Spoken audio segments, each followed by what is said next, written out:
you and welcome to this new top show. Our topic today is obstacles and signs of hope. There are many challenges. We try to capsulize the major point that we like to share with you. Of course, when we think about obstacles, we can imagine that ignorance is an obstacle, prejudice, and intolerance. And with this can be fear. So in the course of century, all these elements have been there, sometimes also in a very violent way.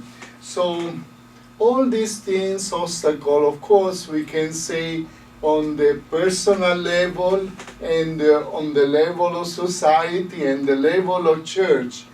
We cannot cover everything. We can focus a little bit more on Christianity, especially Catholics and the Muslim, no? How these two great religions have been journeying along the history with stages of obstacles and stages of hope. And in this context, of course, we cannot ignore that one great obstacle that today we face is materialism. We can describe materialism in many ways, but I think the point is when we put out God from the centrality of the history of the society, that is dangerous. So materialism give more attention to what is the interest, the gain, and God is not anymore the central part in the history and also in our part. So in this context, we can mention many things that bring to different stages of violence. With this idea, materialism, secularism, we try to go a little bit deeper in the context of fundamentalism. Of course, when we say fundamentalism, some people say, oh, it's good because we go to the fundamental teaching.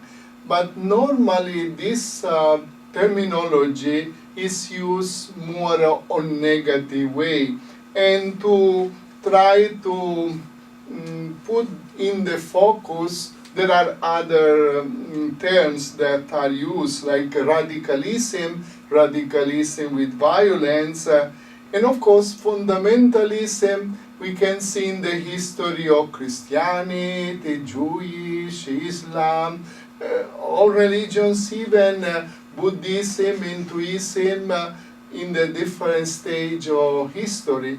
And we cannot go to all these details, but it is dangerous when a religion or a people who believe in something that's supposed to be spiritual give more attention to or use religion for their purpose. And that is happening. In fact, when we talk about radicalism, especially with radicalism with violence, we have this situation. Now, if we want to recall, there are many facts, even in the church, if we recall the history of the church, we have also the time of the crusade, no? Yes. And this has been a very sad moment, although we have to read events in the history, no? We cannot take an event of the past and bring today and judge, no? But in general, it was a difficult moment that brought a lot of violence. But of course, with this, we have other elements in Christianity, like radicalism, no? other point that you remember about Christianity in terms of violence. For instance, the Protestant movement, you remember a century ago when the Protestant movement, Luther and others start to emerge, it was not only a discussion, but it was a fighting. And if we go to the history of this fighting, was also to dominate, to conquer. Yes. And so we have sad stories of the division among the Christians, no? Yes, even Christians between Christians and Christians, Father. Yes. Not only with other religions like Islam. Yes.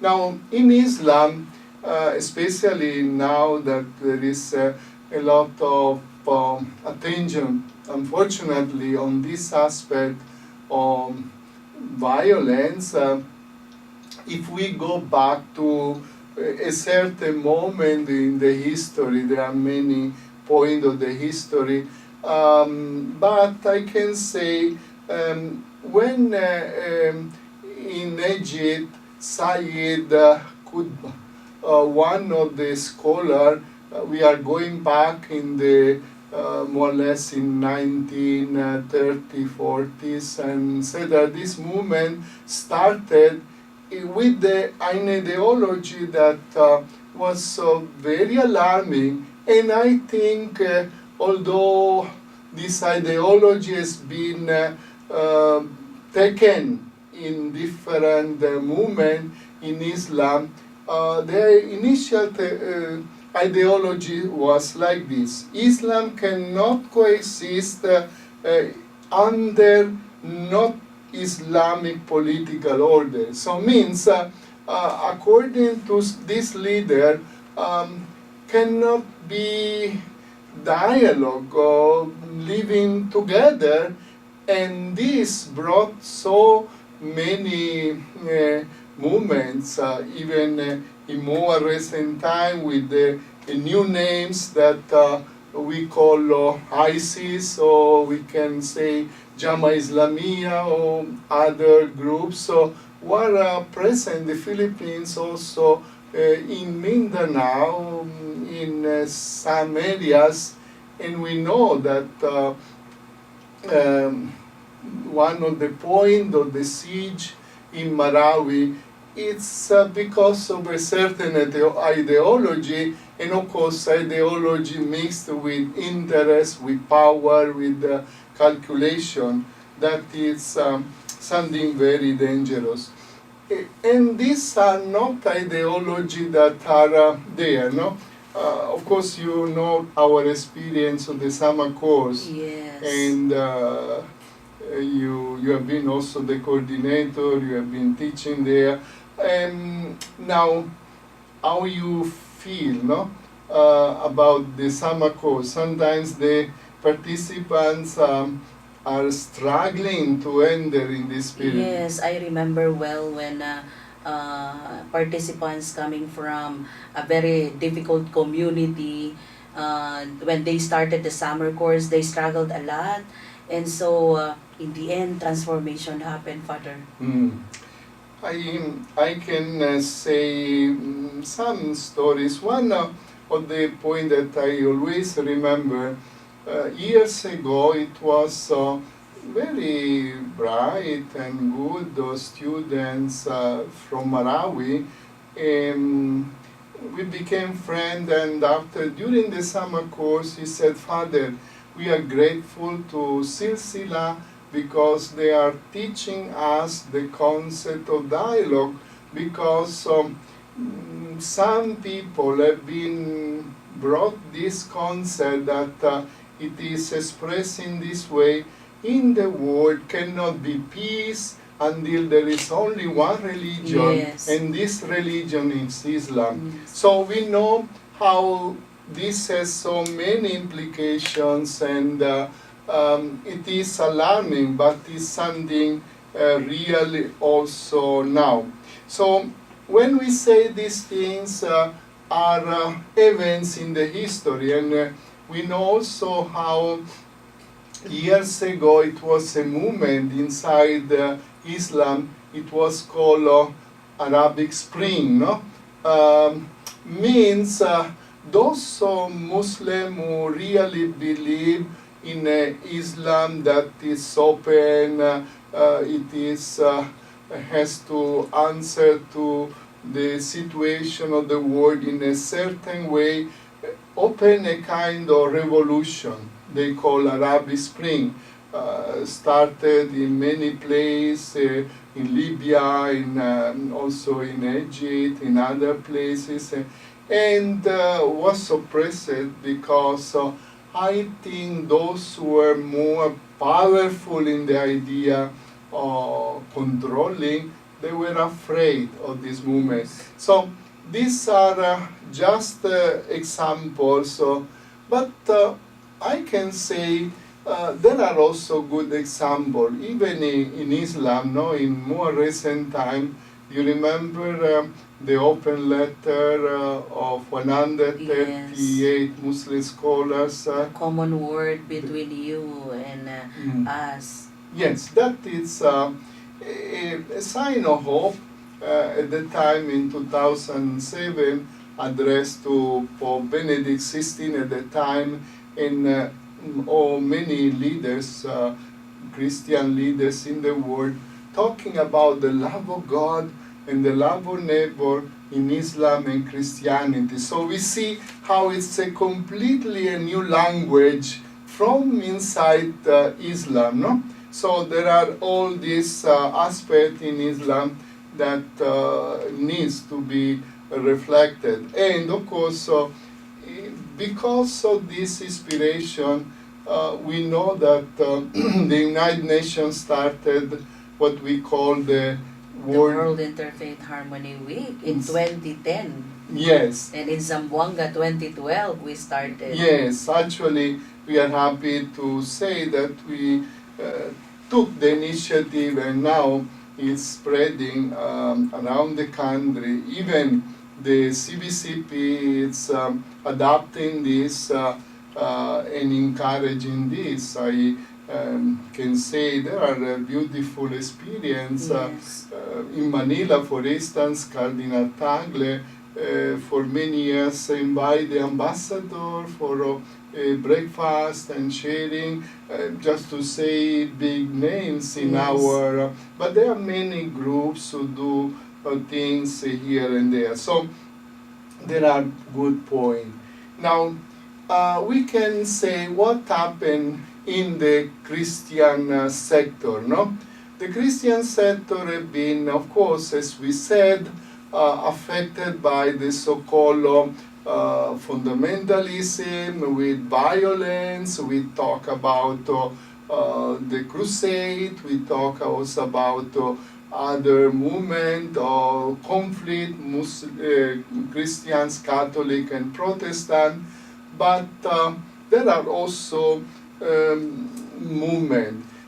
We can say in few words something beautiful to explain, but we just capsulize in this way. Probably we can say before, in general, century ago, the understanding was like intolerance toward people of other countries, or maybe other religions, other culture, and most probably we can say at that time they justify also colonization and some way of treating the people, but soon came the idea of, we can say, more reconciliation. So from intolerance to tolerance, to living together. Of course, it's not only a concept, okay, we start like this.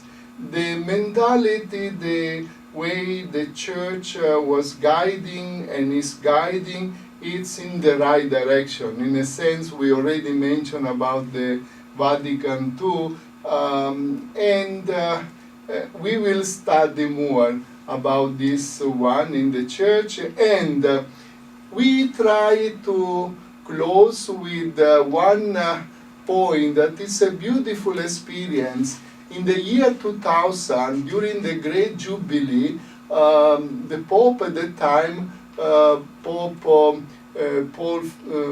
John Paul II, now Saint, no? And during the Lenten season, he organized the purification of the memory, and in St. Peter it was a special day of pardon, where officially the Church recognized some sin committed in the history of Christianity. With this we can say there is always hope. The hope that from one stage we pass to another stage, and hopefully this effort to promote interreligious dialogue help many Christian or Catholic to enter more in this spirit. With this, padayon and move on. Thank you very much for being with us.